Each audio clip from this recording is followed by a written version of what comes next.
5 minutes on the clock. Let us see how much we can retouch without using any plugins or automatic things in Photoshop. Alexa, set a timer for 5 minutes. 5 minutes. Starting now. There you go. First things first, we need to create a new layer. And then let us use the remove tool. You want to make sure sample all layers is checked. And quickly, let us take care of the blemishes right here. Let's go as fast as we can. One of the great things about remove tool is that it works great, maintains the texture most of the time, not all the time. Also, you just have to loop around it and it does a fantastic job. And I want to make sure that I do this within 1 minute. Mostly forehead is done. What do you think? Let's see. All right, let's take care of this area. We don't have the time to create a check layer to make the blemishes more visible. Otherwise, we would have done that. Either way, let's see how far we can go. 1 minute is already up. I should have been faster, but let's see. We're only removing things that are distracting to us right now at the moment. Okay, the face is mostly done. It's important to check things. This area, then there's that area. Let's take care of this area again. And if you want, you can remove the lines from the neck, but I'm not going to do that because otherwise it starts to look unrealistic. Let's take care of these areas too. We left that out for some reason. Alright, it's mostly done. Now let us apply some frequency separation. I have a frequency separation action. So where did that go? Let's go to Window, Actions. And in here, frequency separation 8-bit, let's play it. And let's increase the radius and stop at the point where all of the texture goes away. So I'm gonna go for let's go for 10. Hit OK. Now inside of the frequency separation group, let's open that up. And we're just gonna make a copy of the low frequency layer.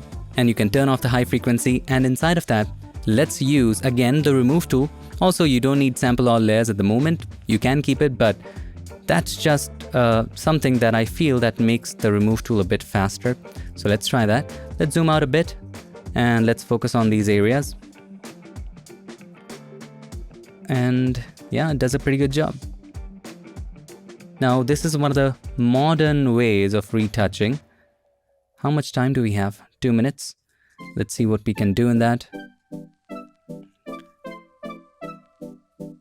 Retouching is one thing, and also speaking at the same time and teaching is a different thing. All we are doing is that we are going over any unevenness and just looping around it. That's it. Now, this won't be the best thing ever, but our job only here is to make it even, make everything even. I'm sorry about the noise, but there is no way I'm gonna go ahead and put the phone on silent because we are in the middle of a challenge. And well, let's see if we can pull this off.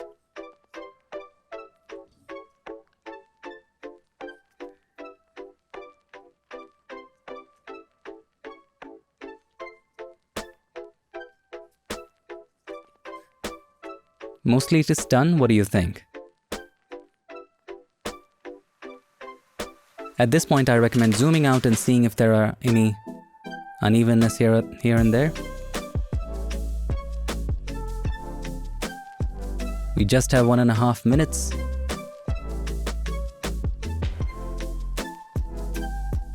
With 1 minute remaining, I'm not sure what I'll be able to do.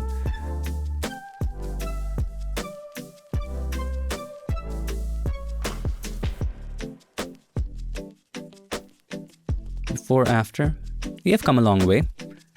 Now you can remove a little bit of it here, that's fine. What about the hand?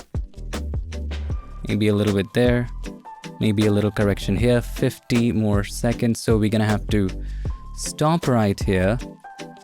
It's very tempting to keep going. Now let's turn on high frequency, and I'm gonna make a copy of high frequency by pressing Ctrl or Command J to add more texture, but we don't want the texture in the dark area. So double click on the right hand side of the layer and hold the Alt key or the Option key and just take it away from the dark areas. This is fantastic. Opacity at about 60% is fine. And now I feel the skin tone needs more correction, so we're going to create a curves adjustment layer. It's a bit greenish, so let's go to the green channel, and with the hand right here, let's click and drag it down very slightly. And I feel that there are some greens, so I'm going to create a hue saturation adjustment layer. And in here, we're going to target the greens, and we're just going to change the hue a little bit to the left. Are we done? I think we are. 3 seconds remaining. So here's the before, here's the after. It's done. Now if we had a little more time, I would have increased the hue and saturation all the way to the right hand side and just narrowed it down like so and targeted that area precisely. And maybe created something like this. And then brought in the saturation and the hue back to its normal position and then worked with that. Let's take it to the left and fix it. You can also play with the lightness. And I always recommend that you take a break from the image and take a look at it later. Now that I look at it, I feel that we can decrease the saturation a little bit, come back from yellows to master, and let us decrease the overall saturation. Let's decrease it to about -10. This does the trick. Overall, before, after. All in 5 minutes and a little more. The techniques used in this video, you'll find a link to all of those in the description. Thank you so much for watching. I'll see you in the next one. Till then, stay tuned and make sure that you keep creating.